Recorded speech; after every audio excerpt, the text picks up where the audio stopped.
Okay, so for this deep dive, we're going to be looking at something you shared with us, some excerpts from Psalm 90. Right. And this is from the New Living Translation from U version. Great. And what we really want to do here is explore just what this prayer, this ancient prayer says about time, our lives being so fleeting, and then how we can find meaning kind of within that whole thing.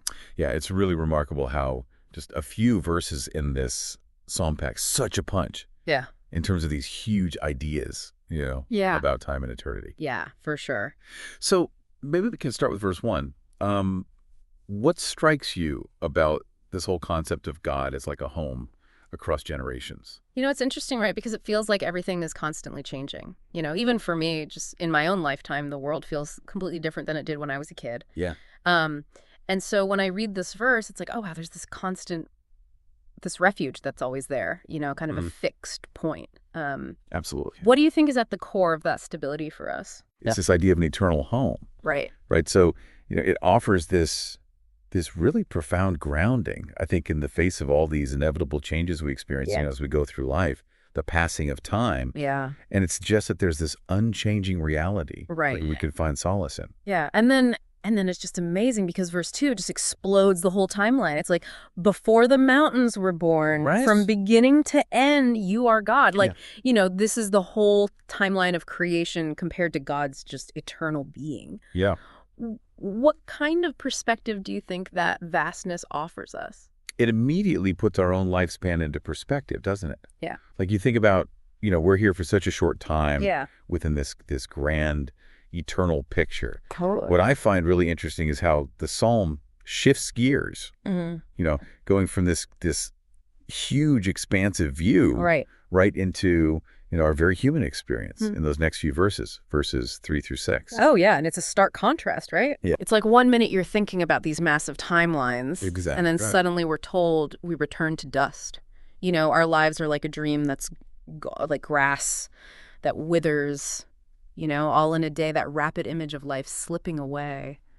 What do you think is the key message there for us? That we're not here for very long, right? Like that's the reality. Yeah. It's a powerful image, just emphasizing how fleeting our time is. Right.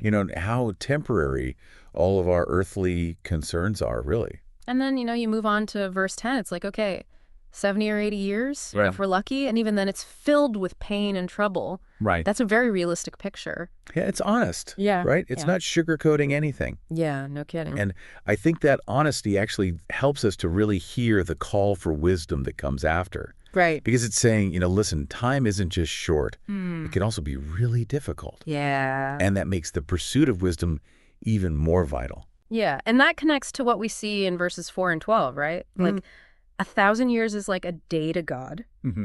And then this plea to teach us to realize the brevity of life so that we may grow in wisdom. So it's almost like understanding just how short our time is. That's the key to growing in wisdom.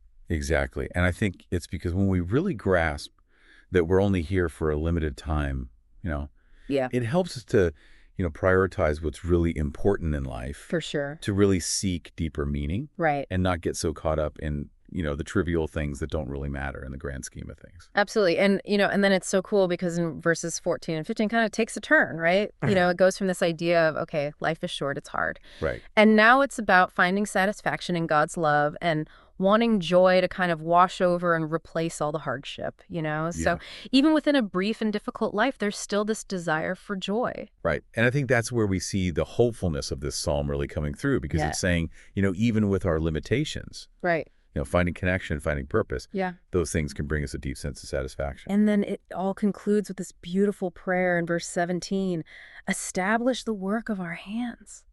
It's like even with our limited time, there's this fundamental desire to make our lives matter. Absolutely. Have them count for something. I think that's at the heart of it. Yeah. When we connect all these pieces, it seems like the psalm is guiding us to see our lives within the context of eternity. Right.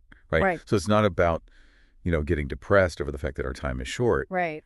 It's about using that awareness to gain wisdom, to seek meaning, to find purpose within the time that we do have. So this deep dive, into Psalm 90, it's really revealed a powerful perspective, right? It's about contrasting God's eternal nature with, our own fleeting human experience. And it's this call to find wisdom, within that realization and seek purpose within our time. And I think it leaves us with a really important question to consider. Okay. Given this perspective that we see in Psalm 90, how might that reshape your own focus or the priorities that you set in your life? Oh, that's a good one. As you move forward. Yeah. How could this change things for you? Wow. I love that. Yeah. That's something I'm going to have to really think about. Yeah, me too. Thanks. Yeah.